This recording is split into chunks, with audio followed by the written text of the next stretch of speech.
Зяй байцхан бомборнууд минь.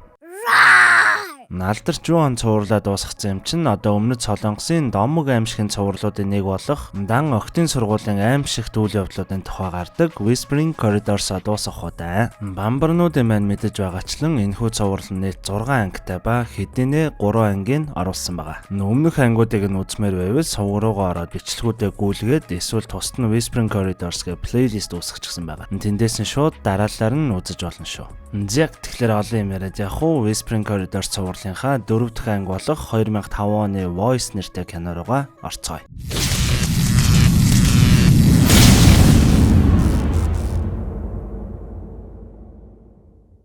Сурагч Самын найз Юёныгоо гэртээ хамт харилдаа гэхэд Юён дахиад жаахан дуулалтын бэлтгэлээ хийнэ л гэн. Зөндөө гуугаад шантарсан найз Самын нь заа гэд гэртээ харахаар явахдаа хэн нэгэн явж буйг харна. Энэ үеэр Юён охин бэлтгэлээ хийж байхад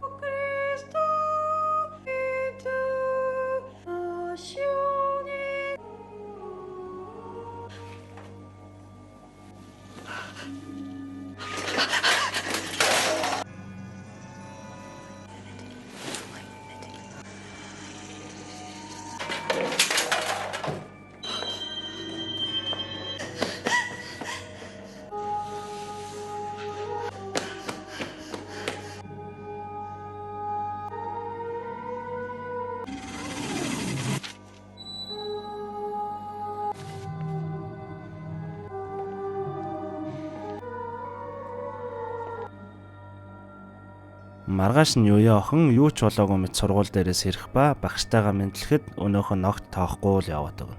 Гайхан зогсдол дээрээс нь унах усны тусаал өөрийг нь нэвтлэн тусаж байх нь тэр. Ерөнхийдөө бол манай киноны гол дүр болох Юён охин энхүү сүнс болсон байдаг. Нэг дэх өдөр ангидаа орон ангийнхантайгаа ярих гэж оролдоход хэн ч харахгүй мөн сонсохгүй байх ба нэг битүүч олохтой сурагчл ганцаараа сонссон мэт нэлээд эвгүй харан суун. Энэ охин нь хооштой олон гарах тул цаашаагаа хэдүүлээ битүүч хоолох охин гэж яриа авчихъя. Сүнс болсон манай гол дүрийн охин Юён найз Саминыгаа цонхоор хараад сургуулаас гарах гэхэд буцаад коридорт очсон байна.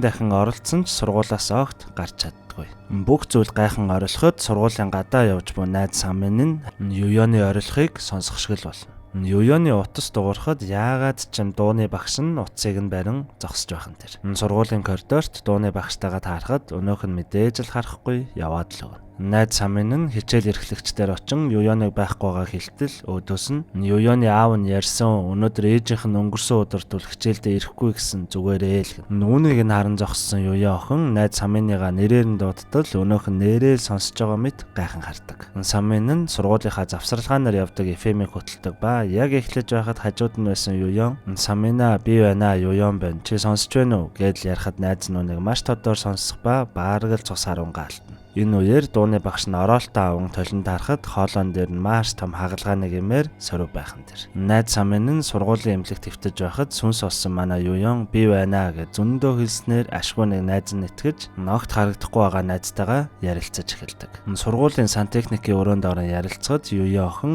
өчигдөр би лифтний урд өнгөрснөө санаж байна. Гэхдээ хин гэдгийг ногт харж чадаагүй. Гэхэд найз Самин нь нэрээ би чамаас салаад гарахдаа нэг хүн харсан дууны багш шиг харагдсан шүү. Гэхэд үүнд нь гайхсан Юён үгүй баха дууны багш надад маш сайн штэ тэр надад муу зүйл хийхгүй л гэн. Бүр цаашлан охтууд манай дууны багш жууг нь өстой кул шүү даан чуухтууд багшиг эмхтэй хүн сонирхдаг гэд байдаг. Нууг нь маш сайн карьертэй дуучин байж байгаад хоолойны хагалгаанд ороод карьер нь дууссан гэж сонссон. Өстой харамсалтай юм аа гэж ярьж гарна. Самин ч мөн найзыг нь хэн алсныг мэдхийг хичээн хичээлийн дараа дууны багш дээр очин багшаа та Юёныг хайчсныг мэдхүү гэхэд багш нь нэлээд сандран би яаж мэдэх юм гэж яваад байгаа. Мөн сургуулийн студийн өрөөнд дотор нөгөө битүүч хоолох охин байх ба Самын тандан би бас сонссон Юёны хоолой энэ аваас л гарсан хэмээн хэлдэг. Энэ үеэр Юён коридорт байхад өмнө болж байсан зүйлс харагдаж эхэлнэ. Юён эмнэлэг дээр байхдаа өвчтэй ээжтэй би удахгүй жолооны өнөмтгтэй болоод таныг чунчоонлуу дагуулж явнаа хэмээн хэлж байсан болон дууны багштайгаа их л дотн байсан нь харагдана. Хичээл дуусах үеэр найз Самин нь дэвтэр дээрээ би өнөөдөр ээжээ танаад хонно гэж хэлчихсэн шүү хэмээн бичин Юёнд үзүүлдэг. Юён сургуулиас гарч чадахгүй байгаа тул ганцаараа шөнө ан нөгөө сангийн өрөөнд сууж байтал дууны багш нь нүдэнд нь харагдана.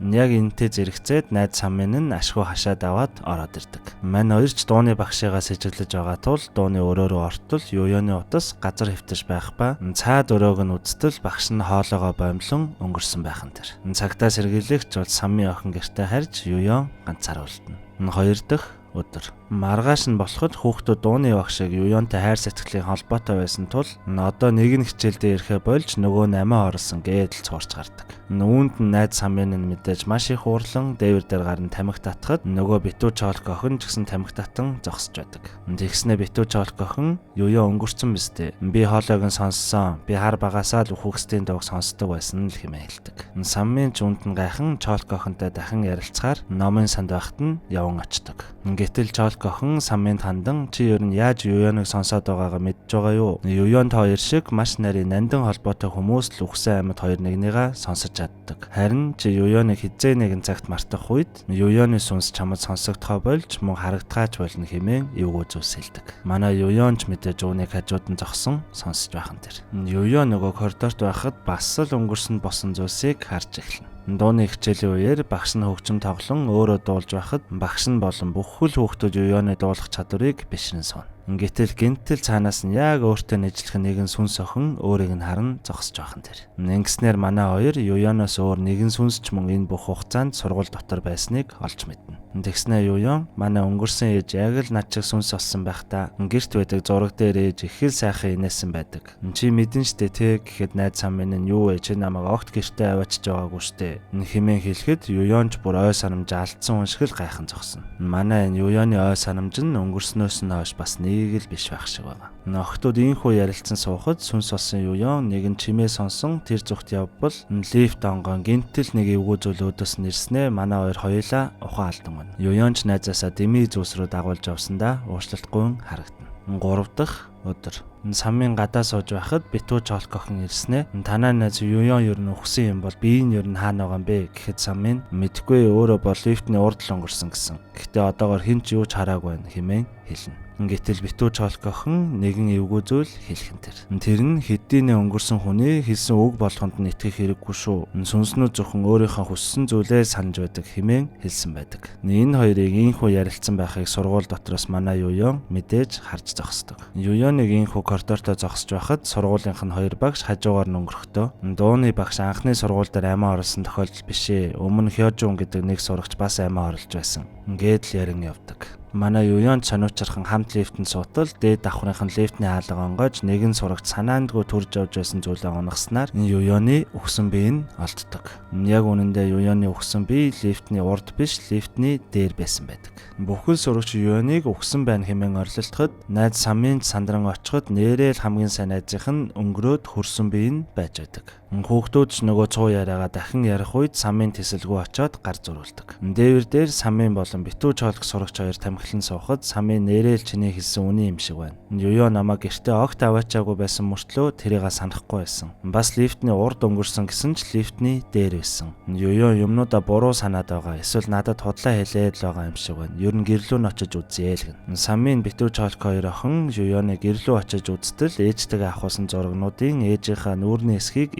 ухчихсан байдаг. Энэ үеэр Юён сургууль дээр дууны ангид бас л өнгөрсөн босон зүйлийг харахад тэр нь өөрөө байхан тэр. Өөрийг нь дуулж байхад нөгөө өмнө сургууль дээрээ бас амиа орлсон гэж байсан Хёжун нь Юёныг дуулж байхад ирээд чи ингэж дуулдаггүй штэ. Бити яг багш шиг дуулаад байл да. Багш хагалгаанаас хойш их эмзэг байгаа. Надад байгаа ганц зүйл нь багш шүү дээ. Гэхэд Юён их л хүүтэй харцтайгаар чиний яах их ч надад хамаагүй л гэдэг. Энэ амиа орлдог сурагч нь амьд байхдаа дууны багштайгаа хайр сэтгэлийн холбоотой байсан юм байлаа. Самын Битүү Чолк хоёр охин Юёны гэрээс гарах үед Чолк охин чи ер нь хизээнээс Юёнтай найз байсан бэ хэмээн асуухад Самын эмнэлэг дээр Юёны ээж дээврээс усран амиа алдах үед би тэнд нь байж байгаад харчихсан. Тэгээ тэрнээс хойш л танилцаад найзууд болсон доо хэмээн хэлхэн тэр. Оройн Самын Юён найзтайгаа авахсан зураг харан усан нүдлэн суун. 4 дахь өдөр хичээлийн дундах завсарлагаанаар сургуулийн FM-ээр Самын найз нь Юёнод дурсан хідэн зүйл ярьж байгаад өөрийнх нь дуулж буй дууг нь тавьдаг. Мэдээж л сургууль даяараа их л эморч байгаа харагдана.